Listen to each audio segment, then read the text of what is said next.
Weird video games. Akanbe Dragon is a silly game. That really is the best way to put it, and I'm pretty sure that's the point. I mean, the word Akanbe basically means this. It's just a thing little kids in Japan do. It's the Japanese equivalent of this.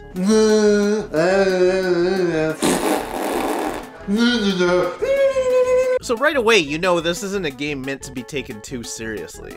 It's just a fun, silly game for kids about dinosaurs and animals on a big square map with a grid and... What is that? I guess that's a monkey? Okay, I didn't know racially insensitive depictions of monkeys were a thing until now. That's a thing I now know. So I guess I'm the dinosaur team. So I'll pick a dinosaur to move, and...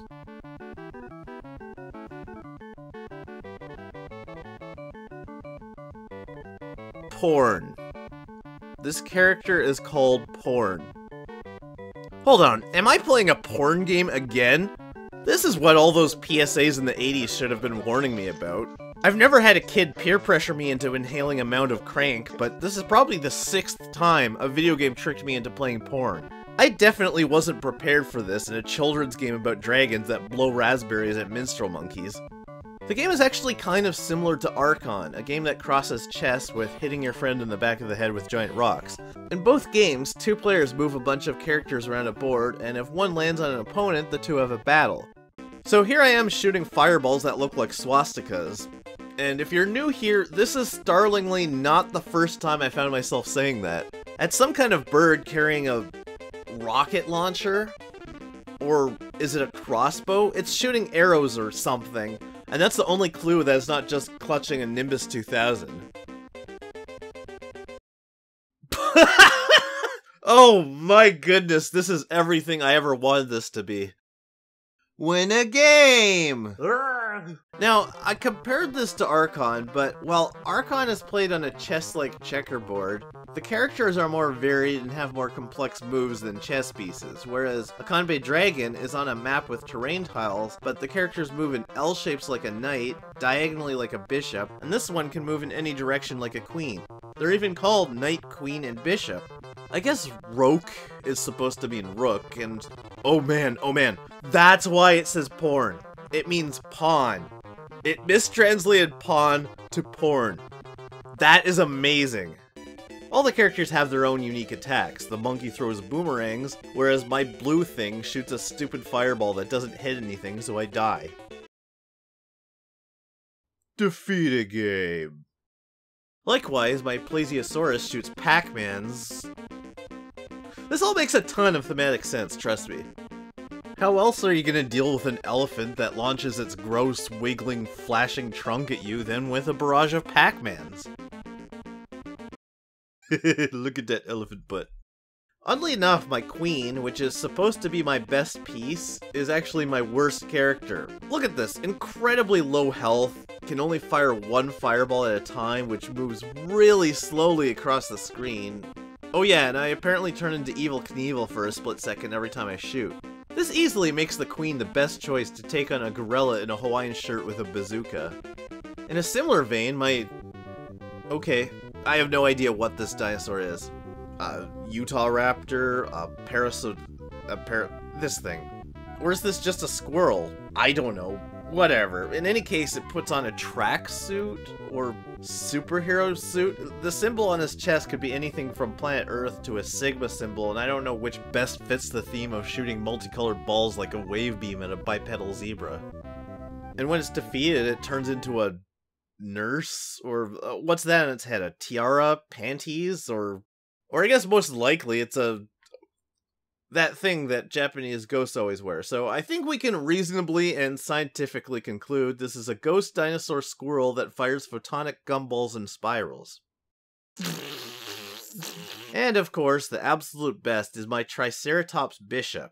As you might expect from a member of the dinosaur clergy, the Triceratops, at a speed of 1/6 of a blink of an eye, manages to stand on his hind legs, don a gangster outfit, and fire a gun that shoots swords! And of course, when he's defeated, he turns into a barrel of oil. Hey kids, say goodbye to your lovable dinosaur pals. We're melting them down and making them into fuel for ungrateful commuters. We'll leave his head though. You can enjoy the not alarming at all imagery of a severed head on top of its liquefied remains as it vaudevilles its way off the screen.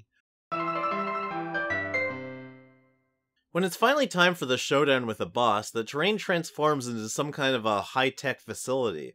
And the leader of the animal team is, as you probably would have guessed, a giant smiling head with biotechnological whatever coming out of every etc. that shoots— What am I looking at, internet?! Well, that's stage 1, and here to congratulate me is Little Red Riding Hood with her 2 pet wolves.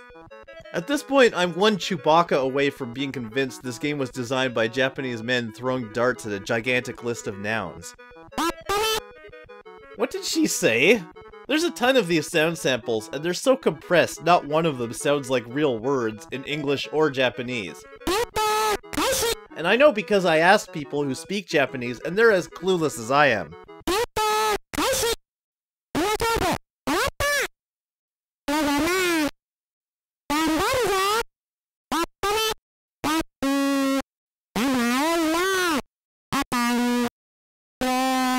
It sounds like they hired an 8-year-old to yell gibberish and nobody corrected them when they put their mouth right on the microphone. I can't help it! Damn it! The player who hasn't pen! I can't get up!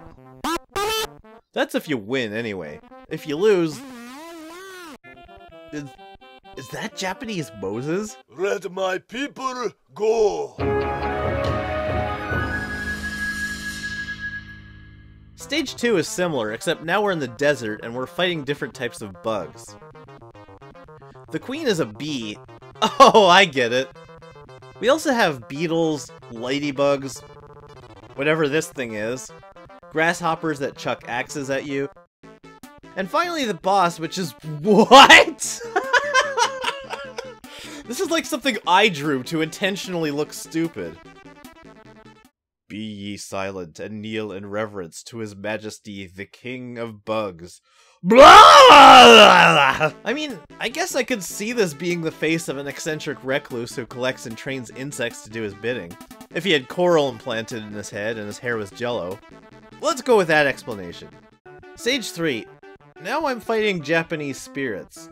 You know, this ticks off a lot of weird video game boxes. Not that these things make the game weird, they just always seem to be around when a game is weird. Darumas, Japanese umbrella monsters, Japanese Moses. Yet, with all the bizarre enemy types and projectiles, we never see food. We don't see any living tomatoes or hamburgers, and we don't shoot carrots and bananas at things. There isn't even a single mushroom anywhere. I am disappointed. The Darumas— is that a mouth or a mustache? He looks like the Pringles guy wearing a Tron helmet. And if years of awkward convention experiences have taught me anything, that's almost certainly a cosplay that has happened somewhere. We also have skeletons which shoot crystals out of their rapidly expanding faces. Wait, they have tongues? That's not... Maybe these guys aren't skeletons, I just don't know what they are. Is this a caveman? Or some kind of kappa? Oh, I should have known it was an Oburosamashi.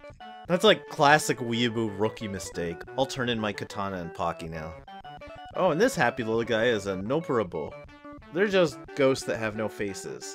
Except here, I guess sometimes they grow teeth from the back of their head. The boss is a Gorgon. This is the first boss that actually kind of works thematically, and it's from the wrong mythology. There's no other Greek anything in this thing. They could have at least had a Hecatoncheires in there somewhere. Oh, and they shoot eyeballs at you! How does this keep being a thing in video games? Eyeballs are the worst possible weapons!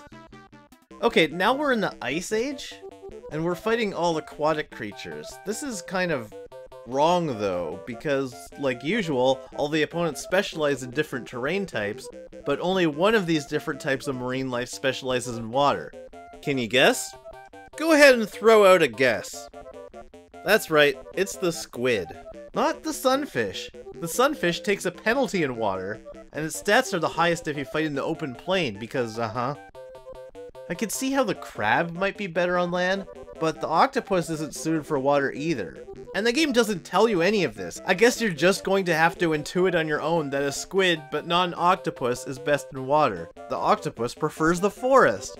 This children's game is less educational than getting hit in the face with an anti-vaccination pamphlet. SpongeBob SquarePants was created by a marine biologist who went out of his way to make the show as factually incorrect as possible. But if all I knew about marine life was the episode where caveman SpongeBob and Patrick discovered fire after a log got hit by lightning while underwater, I still would be overqualified to be a researcher for Akanbe Dragon. I'm also not sure how fighting a bunch of fish makes for a more challenging encounter than the undead, but I'm sure the progression was based on some very sound logic. Pac-Man! Sword gun! Frog dressed like Apollo Creed! Rocket fish! Pac-Man! The stage 4 boss is a big block of ice with a face. Compared to the other bosses, this is so pedestrian and logical that I hit myself with a 2x4 to make sure I wasn't having a lucid dream. Which brings us to stage 5, which is some kind of volcanic lava region full of chthonic horrors. You know, like skulls, skeletons, skulls with rocket launchers, and skulls with spider legs for kids.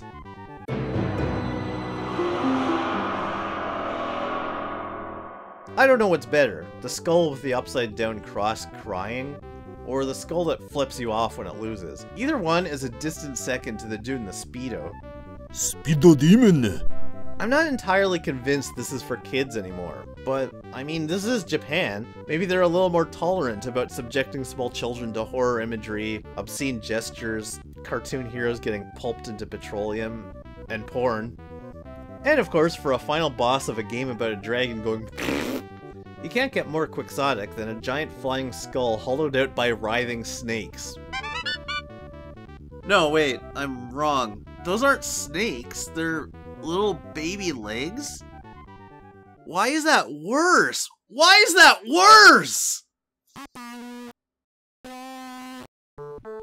I don't know, I feel like this review is missing something.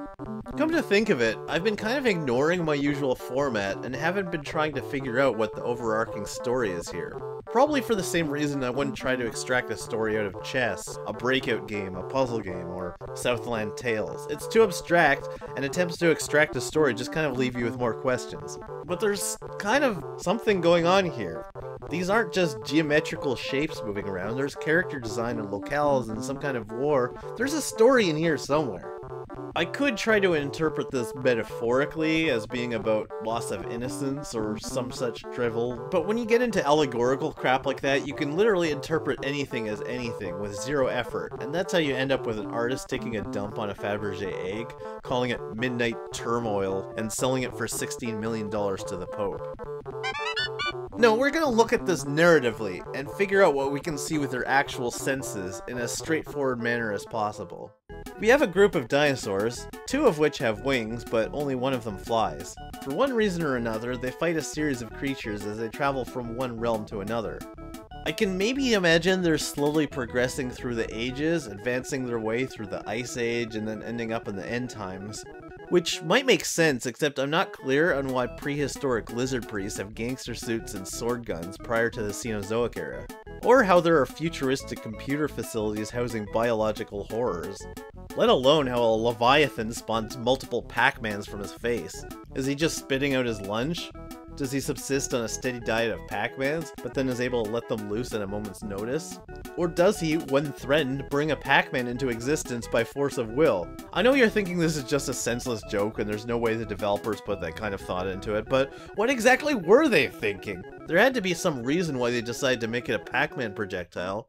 And I should point out that this is a pretty unknown company called Winkysoft. Anyway, my point is that they are not Namco, and do not have the rights to Pac-Man's likeness. So it's not like Pac-Man's developers tossed it into an unrelated game as a cute nod to their beloved franchise. A completely unauthorized staff of 12 game makers came to some kind of agreement that they should have Pac-Man as a projectile for an underwater dinosaur to shoot at animals, fish, and occasionally ghosts. Okay, I guess it almost makes sense using Pac-Man against ghosts. But the crazy thing is, I'm convinced it's a complete coincidence. There's no way they had the ghosts in mind when they came up with the idea of shoving Pac-Man into a chess-inspired dinosaur shoot 'em up about a swastika fireball-breathing dragon that goes blah. Oh, by the way, this game was based on a cookie.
Speedo Demon.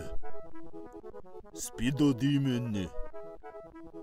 Speedo Demon. Speedo Demon.